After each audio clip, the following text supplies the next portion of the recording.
Hey, everybody, and welcome to another episode of Healthy AF.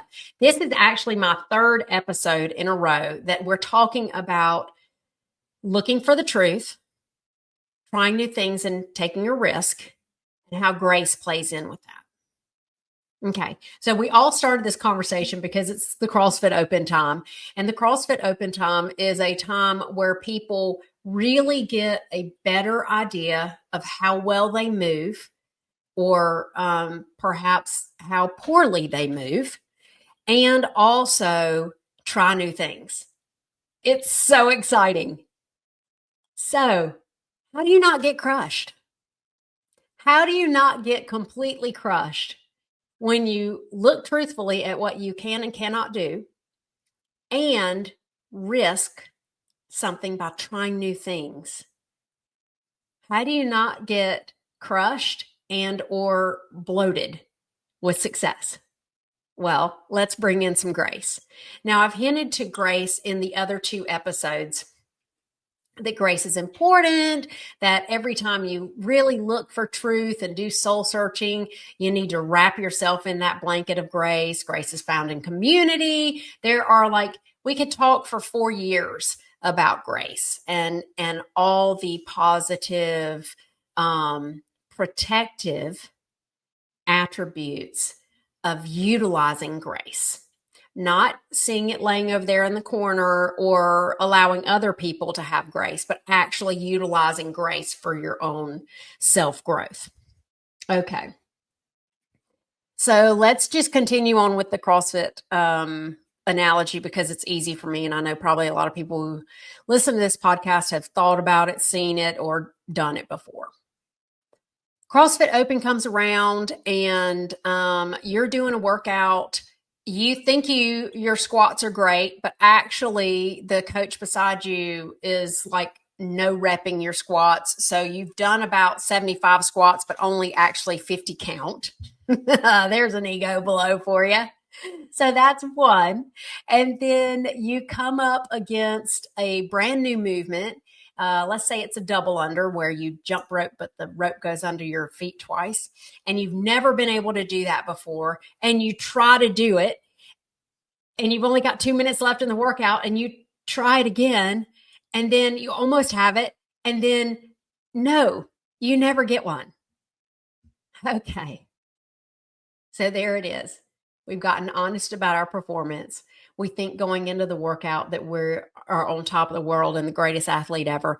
And actually, when we look at our standing in the gym, we're on the bottom third. And we didn't do that double under. Where are we at now? Are we wrecked?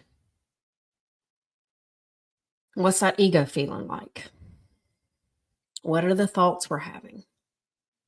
I can tell you some of the thoughts that I hear people have because they say them out loud. Sometimes they say, that judge was unfair. I know that my hip was below my knee on at least, 60 of those reps. Well, I don't know why that judge was so hard on me. I watched that other girl over there doing her butt wasn't low enough. Yeah, right. There are so many ways we hide when our ego gets bruised. The blame, I don't think she's right. I know my butt got lower. Or the confusion. I just don't know what happened. I don't know what happened. Normally my squats are so low. No, they are not. I watch you squat in the gym every day. They are not. Yeah. When that ego takes a hit, what do we do? And how do we just accept that what happened happened? And what happened was I risked trying a new movement and I did not do that movement. And what happened was I did a movement that I didn't think was risky. I thought that I had it pretty covered and I did not do it well. That is the truth. I did not do that movement well. I did not complete the new movement that I wanted to do. And I'm in the bottom third at the gym. So when you have that ego blow, how do you stay in growth? How do you stay moving forward and not stuck in, well, she judged me wrong and this workout was stupid and I really don't like CrossFit anyway? You go into grace. You go into grace. You go into the grace that allows you to accept that you are in this moment right exactly where you are. You are a person who squats and sometimes misses the mark. Okay, great. Let that end right there, period. Because what we do without grace is we don't let there be a period right there. I'm a person who squats and sometimes misses the mark, period. We don't let that be a period. Without grace, we go to, I'm a person who sometimes does not squat deep enough, which means I'm a horrible athlete and I'll never be competitive enough, and that other girl is better than me and I don't belong here. That's just our human brains, just our wiring, just our survival, our get me out of here, this is painful. That's just all that, man. But with grace, with that connectivity to whatever you're connected to that's bigger than you, that spirituality that lives in here has nothing to do with religion, but that spirituality that lives in here that tells you you're worth it no matter what, you can just put a period there. Yeah, I'm a person who sometimes squats and misses the mark, period. Okay. Now, the beautiful thing about using grace and how it applies to growth is that you don't have to stay there. You don't have to stay a person who misses the mark on your squats, but for right now, that's where you are. So you got to accept where you are with a period on the end of that sentence and then decide what you want to risk moving forward. Do you want to risk working with a trainer to really see where your butt goes every time? Do you want to start squatting to a target? Do you want to start videoing your squats? Do you want to start having a friend just watch that hip periodically through your workouts? What do you want to do? What do you want to risk? What do you want to try newly to move yourself forward into that growth? You see how grace comes in there? Grace allows us to accept right where we are. And I'll tell you right now, there are so many uncomfortable places I have been. The truth is that when I put on my springtime shorts right now, they are saying like, girl, we not fitting. And man, you want to talk about a period at the end of a sentence? The sentence is, my shorts don't fit well right now. And there should be a period there. But in all honesty, I've got 50 years worth of my shorts don't fit right now.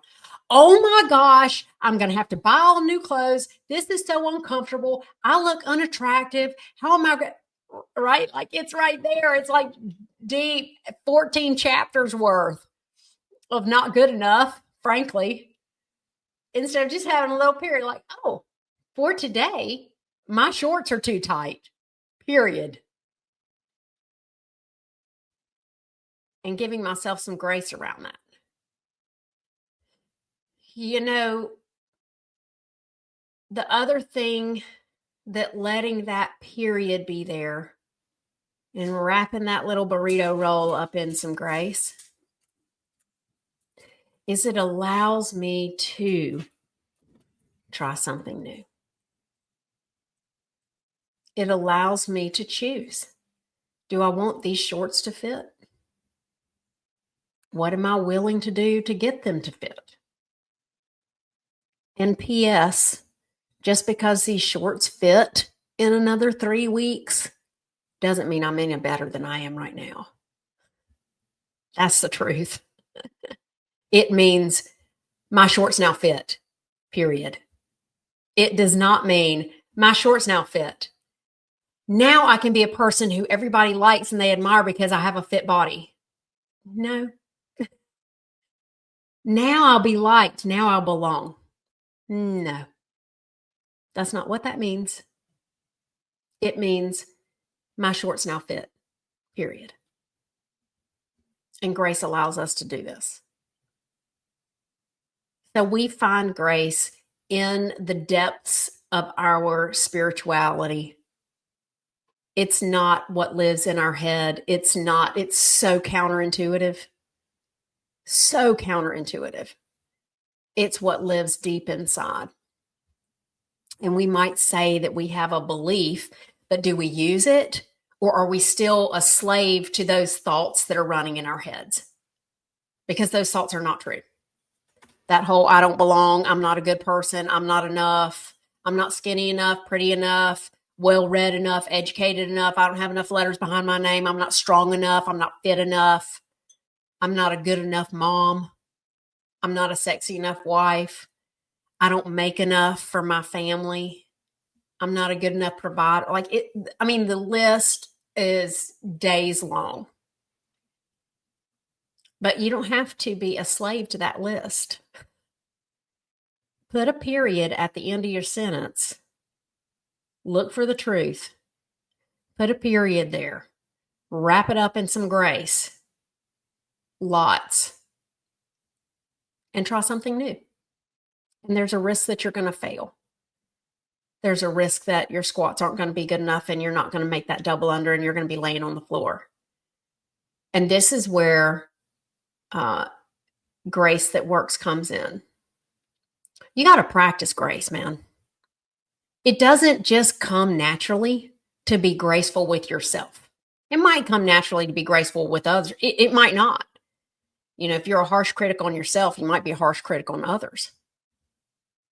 But find communities where cultivating that gracefulness with each other, that supportive community that loves you no matter what, is intact and growing. And then nurture that. If you can't give grace to yourself, go give it to somebody else. Get used to the practice of, wow, when you've done miserably on a workout, good job, I saw you work. You're a person who misses half their squats. Period. Love you. See you tomorrow. Yeah. Practice that and see if you can't give that to yourself. On the flip side, there are going to be days where you hit every single one of your squats like a champ, and when you try that new movement, you kill it. Give yourself grace then too, because what that doesn't mean is that you belong and you're liked and you're loved. It just means that you're a person who hit their squats and was successful in that new movement. Period. Wrap that up in grace. Try some more new things. I hope this three show sort of linear progression of looking at the truth, trying new things and taking risks, and wrapping all that in grace and how we cultivate grace through community has been helpful to you. I wish I had such a clear vision of how to love myself through growing up when I was 40. So I hope this has brought something to you. Don't forget to look truthfully, take new risks, and also give yourself some grace, preferably in a community that is also graceful. And I will see you next time on Healthy AF.